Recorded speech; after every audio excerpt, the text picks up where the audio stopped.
నమస్తే VTV channel కు స్వాగతం. ఈ రోజు మనకి స్పెషల్ గెస్ట్ అయితే ఉన్నారు. రైటర్ అలాగే సోషల్ యాక్టివిస్ట్ అయినటువంటి పాలపర్తి సంధ్యారాణి గారు ఉన్నారు. నమస్తే అమ్మా. నమస్తే అమ్మా. మద్యపాన నిషేధం పెద్ద ఎన్టీఆర్ గారు ఉన్నప్పుడు సక్సెస్ఫుల్ గా చేశారు. ఆ తర్వాత చాలా మంది రాజకీయవేత్తలు వచ్చారు. లాస్ట్ ఒక ఆయన అయితే చేస్తా అని చెప్పాడు కానీ చేయలేకపోయారు. అసలు ఈ మద్యపానం నిషేధం అవుతుందా ప్రస్తుతం ఉన్న సమాజంలో? ప్రస్తుతం ఉన్న సమాజంలో అయితే అవ్వదు. నాకు తెలిసినంత వరకు అవ్వదు. ఎందుకంటే ఇది పెరిగిపోతుంది రోజు రోజుకి. అంటే మద్యపానం తాగడం అనేది ఎక్కువైపోతుంది. ఇన్నాళ్ళు మగవాళ్లే తాగుతారని అనుకునేవాళ్ళం. ఇప్పుడు ఆడవాళ్ళు కూడా తయారయ్యారు. ఆడవాళ్ళు తాగడమే కాదు, ఇవాళ రేపు ఆ వైన్ షాపులు పెట్టడానికి వీళ్ళు పర్మిషన్లు కూడా తీసుకుంటున్నారు, లైసెన్సులు కూడా తెచ్చుకుంటున్నారు. సో ఇది అభివృద్ధి చెందడమే కానీ దీనికి తగ్గడం అనేది ఏమీ ఉండదు. చాలా వరకు ప్రభుత్వానికి ఆదాయం దీని మీదనే వస్తుంది. అంటే ప్రభుత్వాలు కూడా ఏం చేయలేవంటారు? ప్రభుత్వాలు చేయొచ్చు, గట్టిగా అనుకుంటే చేయొచ్చు.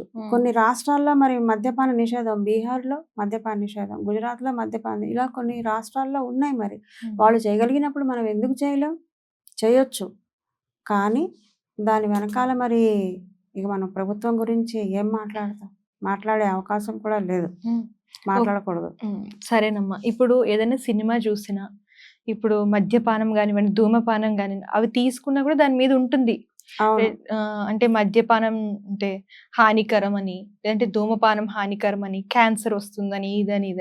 అలా ఉండి కూడా సమాజంలో అంటే ప్రస్తుతం ఉన్న ప్రజలు అవి కాల్చడం లేదంటే తాగడం అంత ఎందుకు అట్లాగా ఎఫెక్ట్ అయిపోతున్నారు? ఏమంటారు? ఇప్పుడు ఇవాళ రేపు ఇప్పుడు దేనికైనా ఒక లిమిట్.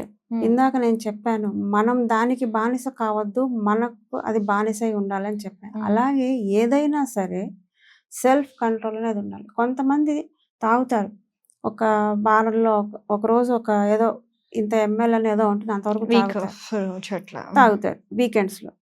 సరే, ఓకే, అది కొంతవరకు నయమే. కొంతమంది ప్రతిరోజు తాగుతారు. ప్రతిరోజు తాగడం, ఇంకా కొంచెం ఎక్కువ తాగి రోడ్డు మీద పడిపోవడం అవసరమా? అంటే అప్పుడు ఏమంటారు వాళ్ళు, మాకు ఎన్నో సమస్యలు ఉంటాయి, మా బాధలు మేము మర్చిపోవాలి అని అంటే మాకు ఇదే మార్గం. వాళ్ళు చెప్పేది ఇదే సమాధానం.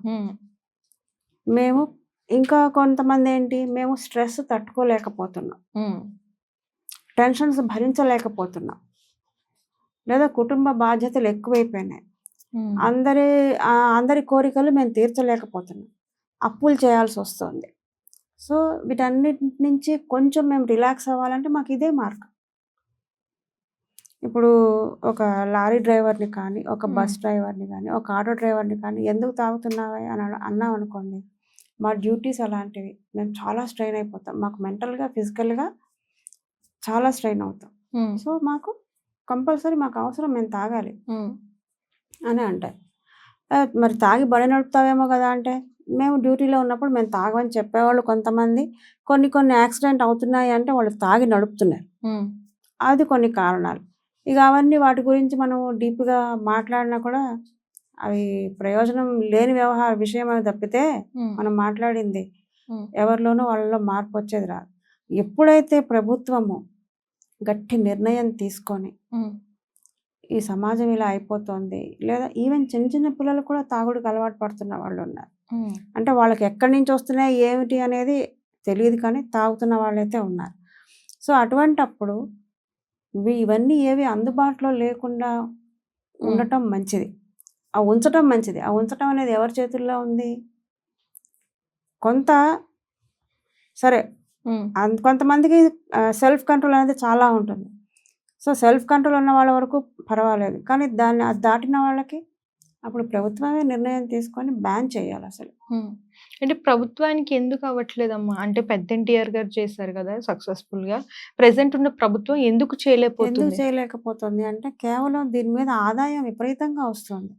సో ప్రభుత్వానికి కావాల్సింది ఆదాయం కదా. ఇప్పుడు ఏమన్నంటే మరి మీ అవసరాలన్నీ మేము ఎలా తీరుస్తాం? ఇది భూమి గుండ్రంగా ఉండను, అంటే ఇటు తిరిగి మళ్ళీ మన దగ్గరికే వస్తుంది. మీ అవసరాలన్నీ మేము ఎలా తీరుస్తాం? మాకు కూడా ఆదాయం కావాలి కదా. ఈ రూపంలో వస్తుంది. అంటే మీరన్నట్టే కొన్ని స్టేట్స్ లో కంప్లీట్ నిషేధం అనేది చేశారు కదా, మరి వాళ్ళు మేనేజ్ చేస్తున్నారు కదా, మన తెలుగు రాష్ట్రాల్లో ఎందుకు మేనేజ్ చేయలేదు? అదే ఆ ఇంప్లిమెంటేషన్ అనేది వీళ్ళల్లో రావాలి. వాళ్ళు చేయగలిగింది మనం ఎందుకు చేయలేము అనే ఆలోచనతోటి వీళ్ళు ఒక్కసారి ప్రయత్నించి చూస్తే అప్పుడు తెలుస్తుంది చేయగలమా లేదా. ఇప్పుడు ఏదైనా కొన్ని కఠిన చర్యలు తీసుకోవాలంటారు. ఆ కఠిన చర్యలు మనం పిల్లల విషయంలో కూడా చూడండి, మాట వినకపోతే సామదాన ఉన్నాయి కదా, దండోపాయాలు ఉన్నాయి కదా, భేద దండోపాయాలు అనేవి ఉన్నాయి కదా. సో అలాగే మనం కూడా కొన్ని కఠిన చర్యలు తీసుకుంటే ఎందుకు అవ్వదు, అవుతుంది. దానికి ముందుకు రావాల్సింది ప్రభుత్వమే, మన చేతుల్లో ఏమీ లేదు. మీరు ఎప్పుడైతే అన్ని అందుబాటులో పెట్టినప్పుడు మరి అందరూ వెళ్ళి తెచ్చుకుంటారు. అంటే హానికరం అని తెలిసి కూడా మద్యపానం చేసే అది మనిషి చేస్తున్న తప్పు. గుట్కా తింటే క్యాన్సర్ వస్తుంది, సిగరెట్ తాగితే క్యాన్సర్ వస్తుంది, మద్యపానం వల్ల మీకు లివర్ పాడవుతుంది. ఇవన్నీ తెలుసుండి కూడా దాని మీద వాళ్ళు ఏమంటారు, మేము ఇది వ్యాపారం అమ్మడం మా వాళ్ళు వాళ్ళ వ్యాపార రుచే వాళ్ళు ఏమంటారు, ఇది మేము అమ్ముతాము, మా బాధ్యత మా వ్యాపారాలు మేము చేసుకుంటామని వాళ్ళు అంటారు. కానీ కొనుక్కోవాలా వద్దా అని ఆలోచించాల్సింది ఎవరు, మనిషే కదా. ఇప్పుడు చిన్న ఎగ్జాంపుల్ నాదే చెప్తా. నాకు ఇదివరకు ఒక్కపొడి తినటం బాగా అలవాటు ఉండేది. ఏదైనా సరే ఊరికే ఇటు వచ్చి అటు వచ్చి నోట్లో వేసుకునేదాన్ని ఒక్కపొడి. కానీ సడన్ గా నాకు అనిపించింది, ఈ ఒక్కపొడి తింటున్నందువల్ల బ్లడ్ పాడవుతుందని తెలుసు. నాకు తెలుసుండి తప్పెందుకు చేస్తున్నాను నేను, దీన్ని మానేయాలి.